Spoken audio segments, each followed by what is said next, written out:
자, 여러분, 오늘은 10번째 시간입니다. 저번 시간에는 우리가 간단하게 선생님이 좋은 영상이 있어서 조미수호통상조약과 전봉준 장군에 대해서 알 수 있는 좋은 강의를 링크했었는데 그런 것들 많은 자료들이 있는데 선생님이 이제 학교에 오면 더 많은 자료들을 보여주도록 하겠습니다. 그리고 이 온라인 수업이 조금 더 길어지면 매 시간 선생님이 이렇게 수업을 진행하는 경우도 있고, 그리고 여러분들 조금 쉬어가는 차원에서 조금 짧게 다른 좋은 강의를 들고 와서 여러분들이 볼 수 있는 시간을 갖도록 하겠습니다.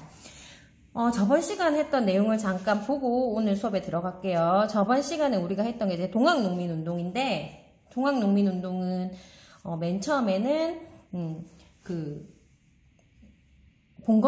반봉건적인 이유로 일어났었죠. 그래서 전라도 군수 조병갑의 횡포로 인해서 농민군이 관할을 습격을 했는데 정부군이 농민을 탄압해서 농민들이 열받아서 봉기를 일으켰다.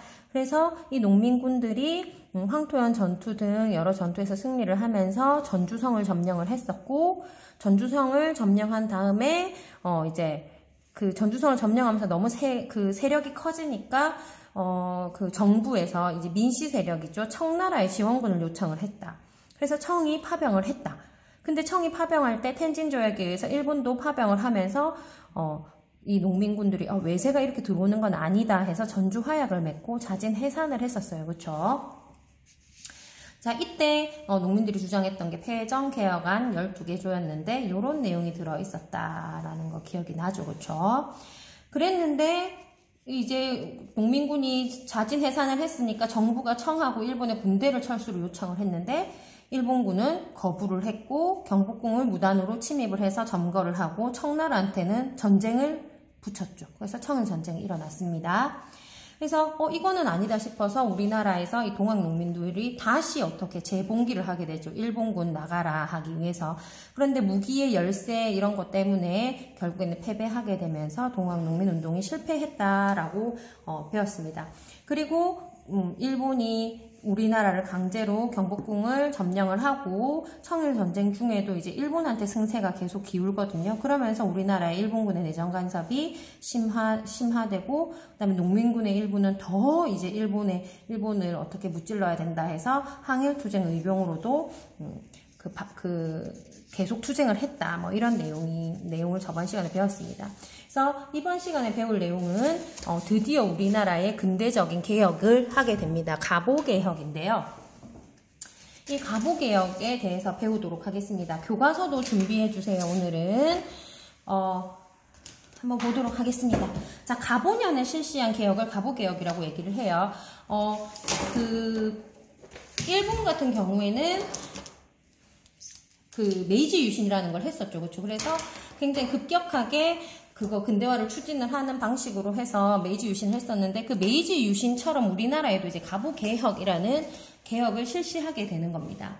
자, 그러면 우리가 배운 게 이제 전주화약 이후에 그 동학농민운동이 1차 동학농민운동에서 이제 농민들이 자진해산하면서 전주화약을 맺었죠. 그렇죠? 그래서 어떤 식으로 이제 개혁을 추진하게 되었는지부터 보겠습니다. 1번 볼게요. 동학농민운동 1차 끝나고 전주화약을 맺고 끝냈죠. 그래서 전주화약 이후에는 우리나라 정부가 교정청이라는 것을 설치해요. 그래서 새로 우리가 개혁을 할 거다 해서 이런 행정기구를 설치를 한 거예요. 그래서 이 교정청을 바탕으로 자주개혁을 추진을 합니다. 하지만 일본군이 경복궁을 점령을 했죠. 그러나 일본군이 경복궁을 점령을 하고 우리나라의 내정개혁을 강요를 합니다. 여기에서 이제 동학농민운동군이 내세웠던 패정개혁안은 없어지게 되는 거죠. 일본군이 경복궁 점령 후 내정개혁을 강요했다라는 것은 일본군이 어떤 바라는 방향대로 개혁을 해라 이렇게 한 거죠. 근데 이때 이제 동학농민운동 2차가 일어났는데 2차에서 이겼으면 이 개혁이 안 됐겠죠. 근데 우리가 2차에서 결국 졌잖아요. 그렇죠? 자, 2번 보겠습니다. 1차 가보게요. 근데 불행 중 그나마 다행인 것은 뭐냐면 1차 가보개혁이 1894년에 있었거든요. 가보년이에요. 1894년은 우리가 알다시피 청일전쟁이 있었던 해죠. 그렇죠? 그 다음 해까지 있었죠. 그렇죠? 청일전쟁이.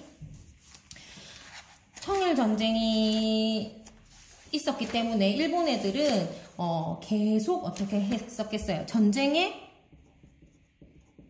집중을 했어야 되겠죠. 그래서 청일전쟁 초반에 있었던 일을, 초반에 1차 가보개혁이 있었는데요. 청일전쟁 초반에 1차 개혁을 했었기 때문에 이때 일본은 전쟁에 전념을 하는 거예요. 그래서 조금 다행인 것은, 아까 얘기했다시피 불행 중 다행인 것은 뭐냐면 이 실제 개혁은 우리나라의 개화파 관료 중심으로 일어난다는 겁니다.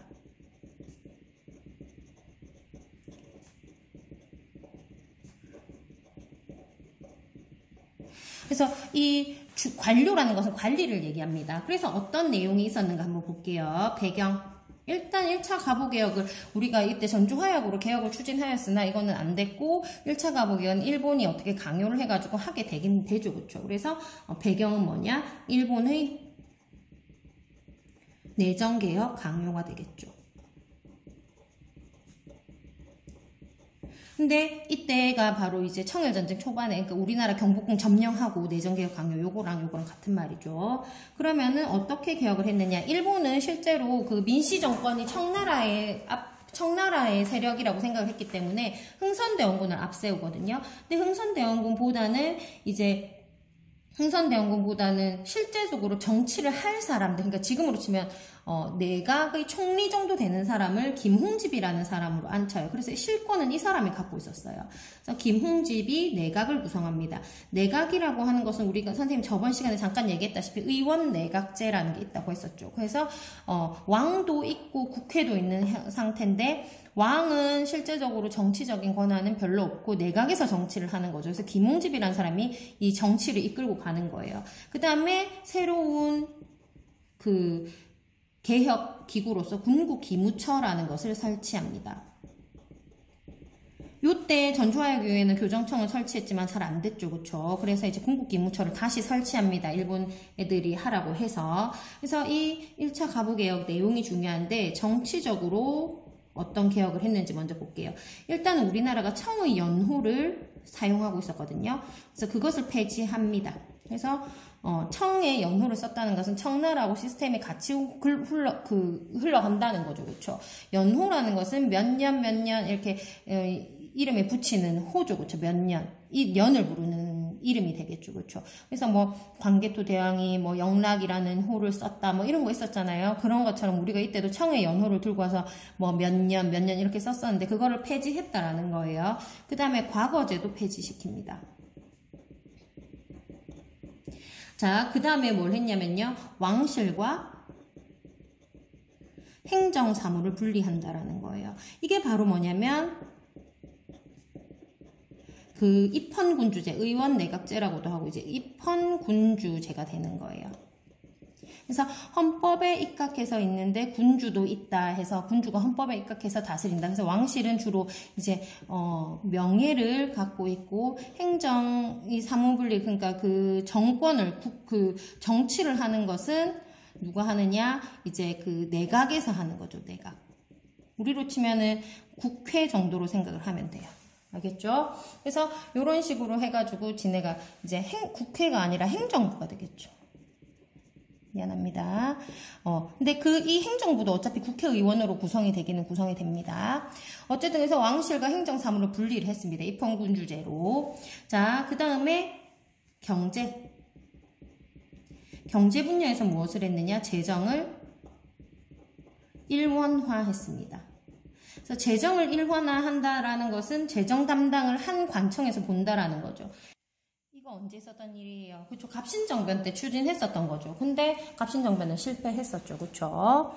그래서 요거 재정의 일원화 했었고, 재정의 일원화를 도모를 했고, 그 다음에 도량형을 통일해요.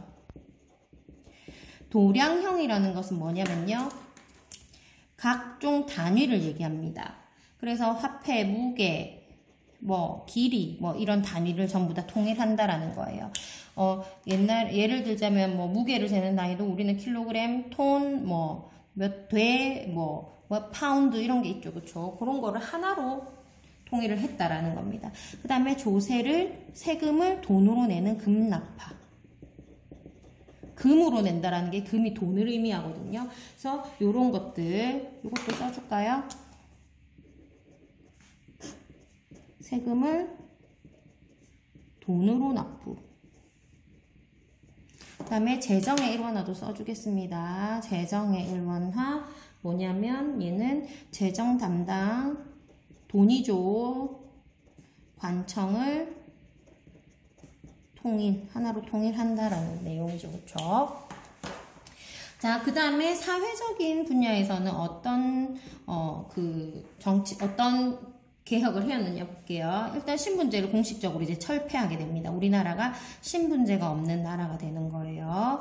자, 그 다음에 조혼을 금지합니다. 조혼은 일찍 결혼하는 것을 얘기했는데 언제 생겼냐면 고려 때만 해도 우리가 20살이 넘어서 결혼을 했었는데 고려 말기에 우리가 원나라의 간섭을 받으면서 공녀라고 해서 여자들을 결혼하지 않은 여자들을 이제 그 원나라로 많이 데려갔었죠. 그래서 그때 결혼을 일찍 시키는 거죠. 원나라에 못 데려가게 하려고. 그때의 그게 계속 조선시대 때 연결이 돼가지고 10대 때 결혼을 하고 그렇게 했었죠. 그렇죠. 그래서 그거는 우리가, 근대적인 제도가 아니다 해서 조혼을 금지시키고요. 그 다음에 과부.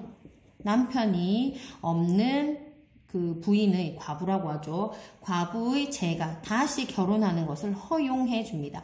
이런 것들이 굉장히 근대적인 거예요. 우리나라가 조선 때 엄청나게 유교 국가였기 때문에 그런 유교적인 사상의 주입이 굉장히 심했고 의무적으로도 생각을 했던 것인데 신분제도를 철폐하면서 조혼도 금지시키고 과부도 2번 결혼할 수 있게 해주는 다시 결혼할 수 있게 해주는 요런 아주 혁신적인 개혁을 하게 되는 겁니다.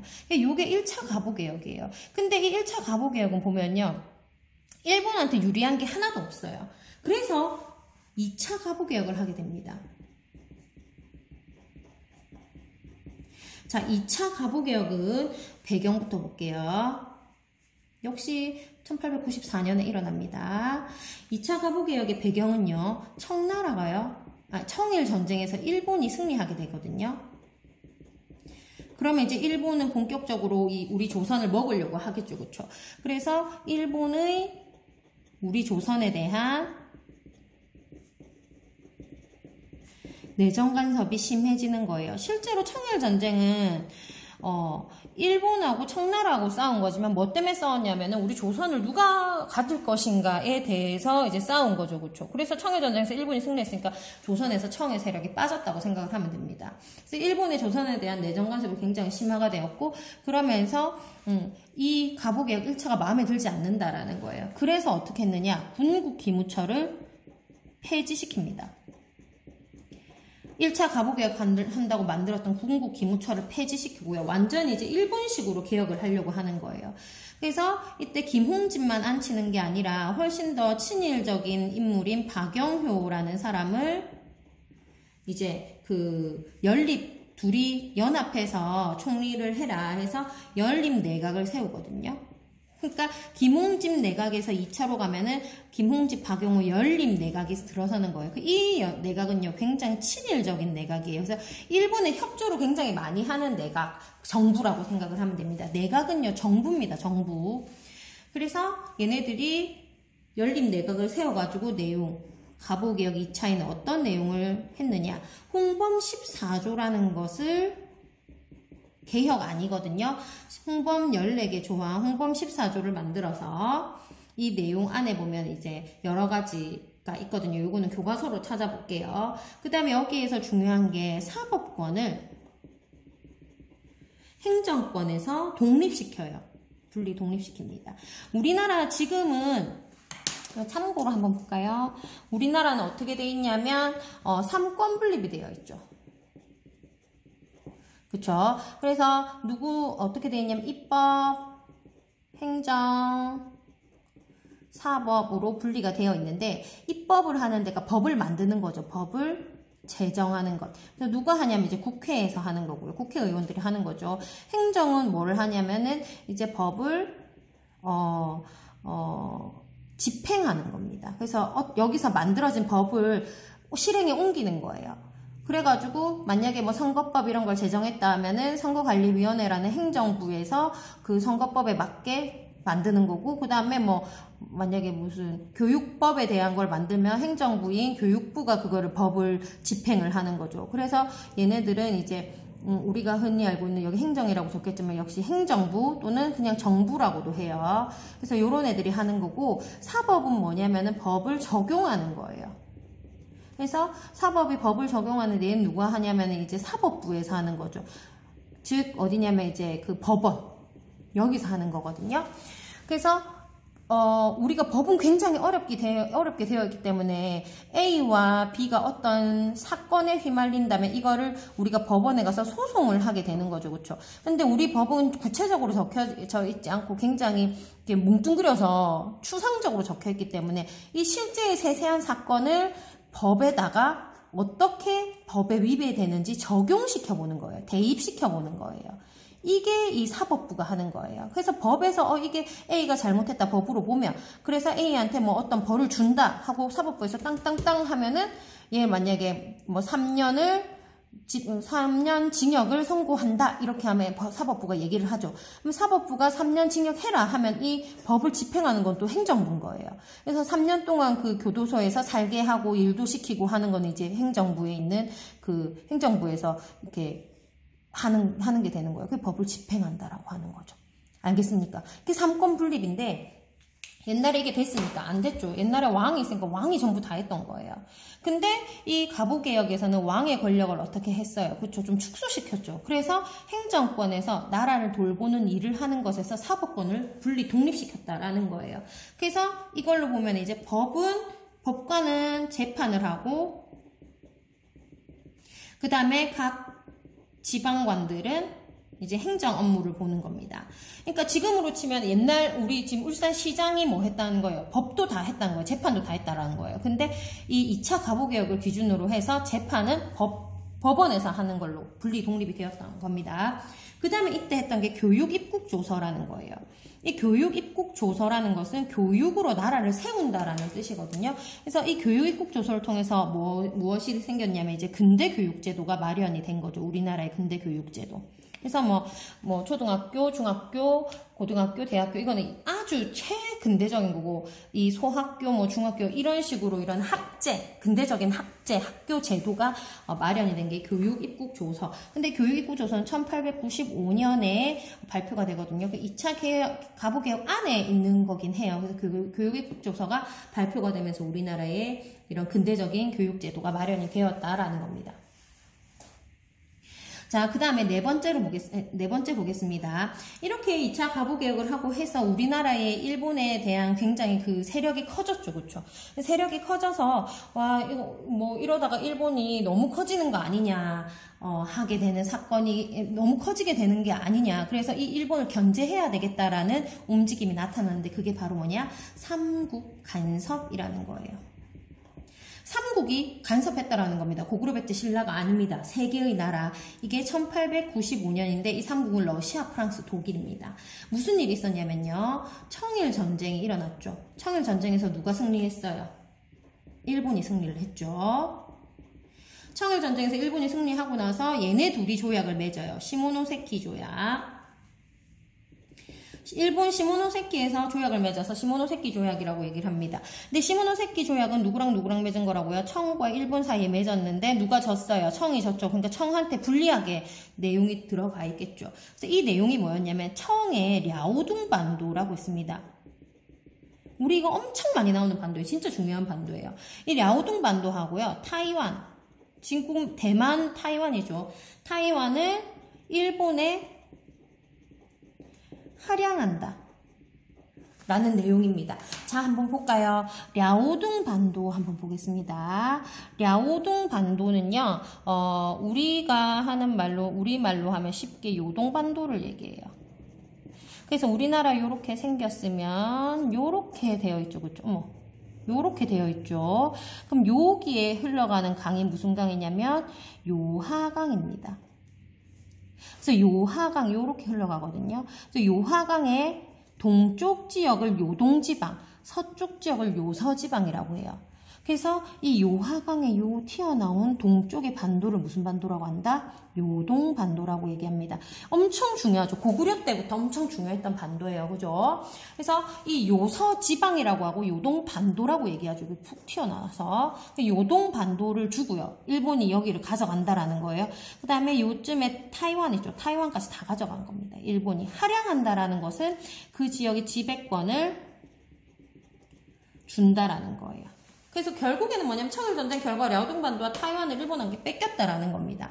그러면 일본이 안 그래도 여기에서 일본이 세력이 커지고 있는데 요거까지 먹었다 하면 누가 위협을 받겠어요? 요 위엔 러시아잖아요. 러시아하고 바로 부딪히는 거예요, 일본하고. 그래서 러시아도 싫은 거예요. 러시아는 자꾸 내려와야 되는데 여기서 자꾸 막히니까. 그래서 러시아가 친한 프랑스와 독일을 끌어들입니다. 그래서 삼국 간섭이 일어나는 거죠. 삼국 간섭의 삼국은 러시아, 프랑스, 독일이고요. 러시아, 프랑스, 독일은 일본의 세력이 너무 커지는 것을 이제 견제하려고 청에게 요동반도, 랴오동반도 같은 말이죠. 요동반도를 돌려줄 것을 일본에 요구한 게 삼국 간섭이에요. 근데 이때 러시아, 프랑스, 독일 세력이 너무 컸기 때문에 일본이 여기에 대해서 안에 싫어할 만한 그런 세력이 아니었던 거예요. 그래서 결국에는 여기에 일본이 불복하게 됩니다. 그래서 랴오동반도, 요동반도 똑같은 말이죠. 랴오동반도를 다시 청에게 반환하게 되는 거죠. 그러니까 우리나라에서 봤을 때, 조선에서 봤을 때 일본이 이렇게 엄청 센 것처럼 보였는데 결국에는 러시아, 프랑스, 독일한테 깨갱하더란 말이에요. 그래서 우리나라 고종하고 명성황후는요, 와, 이 러시아가 되게 세구나 하고 칠러 정책을 추진하게 됩니다. 왜냐면 어쨌든 일본에서부터 벗어나야 되니까. 그래서 고종과 명성황후는 칠러 정책을 추진하게 된다. 이 말입니다. 알겠습니까? 그러면은 우리나라 안에서 이제 일본의 그게 어떻게 되겠어요? 일본의 세력이 조금 약해지게 되겠죠. 그죠? 그래서 안 되겠다. 일본이 분발해야겠다 한 사건이 바로 뭐냐? 우리한테 굉장히 굴욕적인 사건인 을미사변이라고 하는 사건입니다. 5번째, 을미사변. 자, 시간의 순서대로 지금 하고 있습니다. 을미년이 1895년입니다. 갑오년이 1894년이고요. 을미사변은 뭐냐? 일본이 우리 조선 안에서 세력이 위축되었잖아요. 뭐 때문에? 삼국 간섭 때문에. 그래서 일본의 조선 내에, 조선 안에 세력을 다시 회복하겠다. 그래서 일본의 조선 내 세력 회복 시도, 이렇게 생각을 하면 돼요. 그래서 뭐 했느냐? 우리나라로 쳐들어와서 경복궁에서 명성황후를 아주 처참하게 시해를 했죠. 죽였다라는 겁니다. 그럼 얘들아, 우리나라의 국모를 일본에 야쿠자가 들어와가지고 칼로 도려서 죽였다라고 하면 우리나라 사람들이 좋아하겠습니까? 완전 싫어하죠. 그래서 이것을 통해서 반일감정, 우리나라 안의 반일감정은 완전히 극대화됩니다. 최고치로 올라가요. 그런데 최고치로 올라가면 뭐합니까? 황후까지 죽이면서 어떻게 하는 거예요? 다른 사람들 다 위협하게 되는 거죠. 그래서 결국에는 우리나라의 정부는 친일 내각이 정부라고 있습니다. 친일 내각이 수립이 되어요. 무서우니까. 나도 죽을 수 있으니까. 그죠? 실제로 고종이 굉장히 무서워했어요. 친일 내각이 수립이 되면서 무슨 개혁을 추진하느냐? 을미년에 한 개혁입니다. 을미개혁을 추진하게 되는 거예요. 을미개혁의 내용이 중요한데, 을미개혁의 내용을 보면요, 굉장히 좀 파격적입니다. 을미개혁의 내용이 뭐냐? 바로 이제 단발령이 들어가는 거죠. 단발령. 그래서 우리나라 그 얘기 들어봤죠. 뭐 머리는 그 부모님으로부터 신체 발부는 수지 부모라고 해서 머리카락 이런 거 부모님한테 물려받아서 우리 함부로 자르지 않는데 거기에다가 머리를 다 단발하라는 얘기는 이런 요새 뭐 그 제일 유명한 사람 누굽니까? 최양락이죠. 요런 단발이 아니라 머리를 자른다라는 뜻으로 현대식으로 다 자른다라는 거예요. 남자들의 상투를 자른다라고 생각을 하면 됩니다. 단발령 내려가지고 엄청나게 큰 반발을 일으켰고요. 그 다음에 근대적인 우편제도를 실시하고요. 그 다음에 양력, 우리 지금 음력, 양력 요거는 알죠? 양력을 실시하고요. 쓰게 되고요. 그 다음에 종두법, 무시무시한 바이러스죠. 그렇죠? 이거 큰 마마라고도 하는데 종두법이라는 것은 우리가 천연두라는 게 있거든요. 그리고 뭐 수두 이렇게 두 개 정도로 이제 얘기하는데 이걸 작은 마마, 큰 마마라고도 얘기를 해요. 수두는 여러분 다 알죠. 몸에 그 물집 생기는 거. 근데 천연두는 큰 마마니까 물집이 온몸을 다 뒤덮는다고 생각을 하면 돼요. 그래서 물집이 이렇게 생기면 옆에 물집이 생겨서 이게 더 커져서 큰 물집이 생기고 이런 식으로 해서 손발이 썩어 들어가서 죽는 사람도 굉장히 많은 그런 바이러스였거든요. 근데 이걸 종두법을 시행하게 되면서 이제 세계에서 없어진 바이러스가 된 게 천연두죠. 그렇죠? 뭐 어쨌든 사람들도 많이 죽고 막 그랬었습니다. 그런 거 종두법도 시행하고 했어요. 을미개혁에서. 뭐 좋은 것도 하긴 했지만 결국에는 이제 이게 친일 내각이 수립이 되어서 했던 개혁이기 때문에, 그리고 우리나라의 명성황후를 시해하고 나서 했던 그런 개혁이기 때문에 그 좋은 의도가 아니죠. 그렇죠? 그래서 을미 이제 사변이 일어나서 을미개혁을 추진하게 됩니다. 자, 오늘은 여기까지 하고요. 내일은 이제 6번, 다음 시간에는 6번, 7번 해서 을미, 의병, 아감, 파천 뭐 이런 식으로 더 나가도록 하겠습니다. 그리고 교과서를 오늘 선생님이 준비하라고 했는데 너무 시간이 길어질 것 같아서 요 밑에 거 하고 교과서는 다음 시간에 하겠습니다. 그래서 오늘 한 거를 정리를 해보자면, 자, 보겠습니다. 우리가 개혁을 추진을 했죠. 그쵸? 그래서 개혁을 추진을 해가지고 보면은, 맨 처음에 전주화약 이후에 교정청을 설치해서 자주개혁을 추진하려고 했으나 이제 일본이 경복궁 점령으로 실패를 하게 되죠. 그래서 청일전쟁 초반에 일본의 강요로 갑오개혁을 실시하게 됩니다. 그래서 김웅집 내각이 구성되고 궁극기무처를 설치해서 요런 내용을 개혁을 해요. 근데 좀 볼만한 게 요거죠. 그렇죠? 신분제 철폐했던 거. 그래서 완전히 이제 본건에서 본건을 넘어선 거죠. 그쵸? 본건이 폐지가 된 겁니다. 그런데 이제 이때는 청일전쟁 초반이었고 2차 갑오개혁을 하게 된데, 이거는 청일전쟁에서 일본이 승리하면서 내정 간섭이 심화되면서 역시 요 궁극기무처도 폐지하고 해서 요런 친일 내각, 연립 내각을 세우게 되는 거죠. 그렇죠? 그래서 여기서 좀 볼만한 거는 사법권을 분리 독립시켰다라는 거, 요걸 볼만하고요. 홍범 14조는 다음 시간에 교과서를 통해서 좀 더 자세히 하도록 하겠습니다. 그래서 이제 삼국 간섭, 우리나라의 일본 세력이 너무 커지고 여기 요동반도까지 일본이 가져가게 되니까 러시아가 이제 견제를 하게 되는 거죠. 그렇죠? 그래서 삼국 간섭이라는 것은 러시아, 프랑스, 독일이 청에게 요동반도로 돌려줄 것을 일본에 요구한 거고, 일본이 굴복을 하게 되면서 우리나라에서 칠러 정책을 추진하게 된다라는 거죠. 그러니까 일본이 어떻게 해요? 우리나라에서 세력을 회복하기를 이제 시도를 하는 거죠. 그래서 명성황후로 시해를 하죠. 이 사건이 을미사변이에요. 을미연에 일어난 이제 변이다, 이렇게 해서 명성황후로 시해하면서 친일 내각이 수립이 되면서 을미개혁을 추진하게 된 겁니다. 이해가 갑니까? 그래서 오늘은 여기까지 하고요. 노트 필기 해가지고 업로드 하세요. 오늘은 여기까지 하겠습니다.